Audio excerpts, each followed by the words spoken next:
नमस्कार, news track के Y factor में आपका स्वागत है। मैं हूं योगेश मिश्र। इजराइल और फिलिस्तीन के बीच लड़ाई को हमास आतंकवादियों ने अल अक्सा फ्लड का नाम दिया है।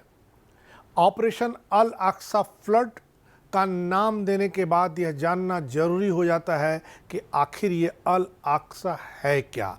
क्या ये लड़ाई दो देशों के बीच की राजनयिक युद्ध है अथवा हमास के आतंकी से धर्म युद्ध बना करके पूरी दुनिया के मुसलमानों को एक बैनर के तले लाना चाहते हैं। वे इस लड़ाई को मुस्लिम बनाम यहूदी और ईसाई बनाना चाहते हैं। अगर वे ऐसा करने की मंशा रखते हैं, जो साफ दिख रहा है, अल अक्सा फ्लड नाम से भी स्पष्ट हो रहा है, तो निश्चित तौर से इस लड़ाई में हमास की पराजय बहुत ज़रूरी है। हमास के मायावी नेता मोहम्मद दीफ ने एक वीडियो संदेश में कहा है, यह ऑपरेशन इजराइल द्वारा यरूशलेम में टेम्पल माउंट पर अल अक्सा मस्जिद के अपवित्रीकरण के प्रतिशोध में शुरू किया गया है। अल अक्सा का अरबी में अर्थ है सबसे दूर या सर्वोच्च।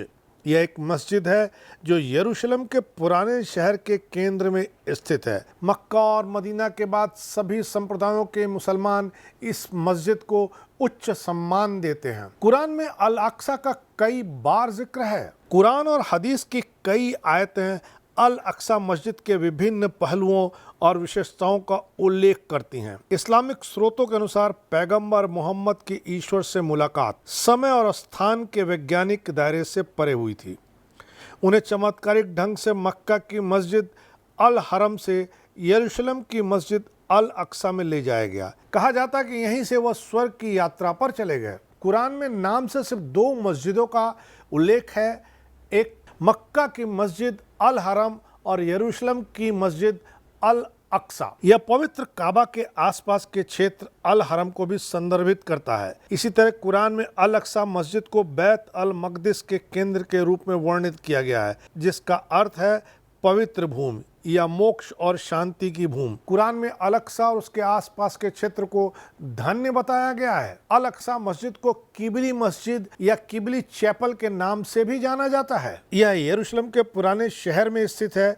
जिस व्यापक परिसर में मस्जिद है उसे अरबी में अल हरम अल शरीफ के नाम से जानते हैं। अल अक्सा मस्जिद यरूशलेम में मस्जिद पैगंबर मोहम्मद की इजराइल यात्रा के टर्मिनल बिंदु पर पुराने शहर में है। इस्लामिक स्रोतों के अनुसार पैगंबर मोहम्मद को एक रात चमत्कारिक ढंग से मक्का की अल मस्जिद अल हरम या पूजा का पवित्र स्थान से यरूशलेम के इस स्थान यानी अल मस्जिद अल अक्सा या पूजा के सबसे दूर के स्थान में ले जाया गया। उस स्थान पर उन्होंने इब्राहिम, मूसा, यीशु और ईश्वर के अन्य दूतों रसूल को अनुष्ठान, प्रार्थना, सलात में नेतृत्व किया। उसी रात उन्हें भगवान से मुलाकात के लिए डोम ऑफ द रॉक से स्वर्ग ले जाया गया। अल अक्सा मस्जिद शब्द का प्रयोग अक्सर उस संपूर्ण प्लाजा को दर्शाने के लिए किया जाता है जिस पर मस्जिद और चट्टान का गुंबद खड़ा है।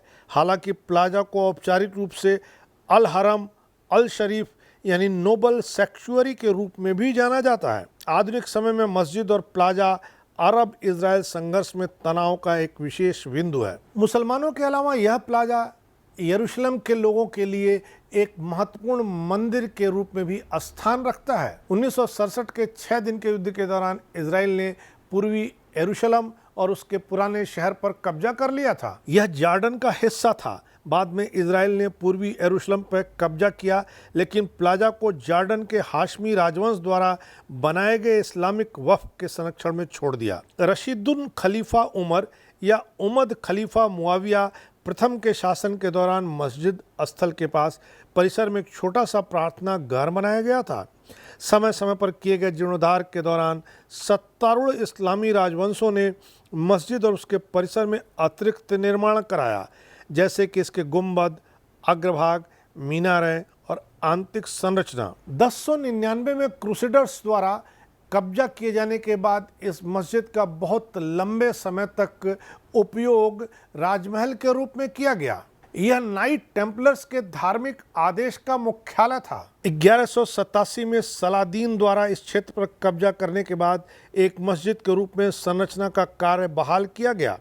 बाद की शताब्दियों में अयूबिड्स, मामलुक्स ओटोमन्स, ब्रिटिश फिलिस्तीनी कि सुप्रीम मुस्लिम काउंसिल और वेस्ट बैंक पर जॉर्डन के कब्जे के दौरान अधिक नवीकरण, मरम्मत और विस्तार परियोजनाएं शुरू की गईं। वेस्ट बैंक पर चल रहे इजरायली कब्जे की शुरुआत के बाद से मस्जिद जेरूसलम इस्लामिक वक्फ के स्वतंत्र प्रशासन के अधीन रही है।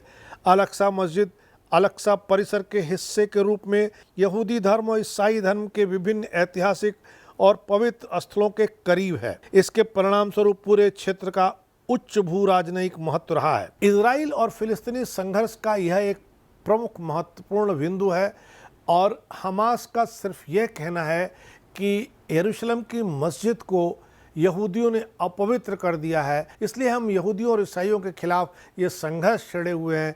यानी साफ है कि हमास इस लड़ाई को आतंकवाद की लड़ाई का नाम देने से बच रहा है। वह इसे धर्म युद्ध का नाम दे रहा है ताकि दुनिया भर के मुसलमान एकजुट हो। देखना है दुनिया के मुसलमान सच्चाई को समझ पाते हैं या फिर वे भी हमास आतंकियों के बहकावे में आते हैं। हालांकि भारत में बहुत से लोग इस बहकावे में आते हुए दिख रहे हैं। कहीं कहीं हमास के आतंकियों के समर्थन में पोस्टर लगे दिखते हैं, कई जगह फिलिस्तीनियों के पक्ष में नारे लगाते हुए दिख रहे हैं। देखना है लोगों को गुमराह करने का हमास का यह सिलसिला, हमास की यह कोशिश कितना परवान चढ़ती है। इस बार इतना ही। अगली बार फिर मिलेंगे किसी नए सवाल पर नए ढंग से बात करने के लिए। तब तक के लिए नमस्कार।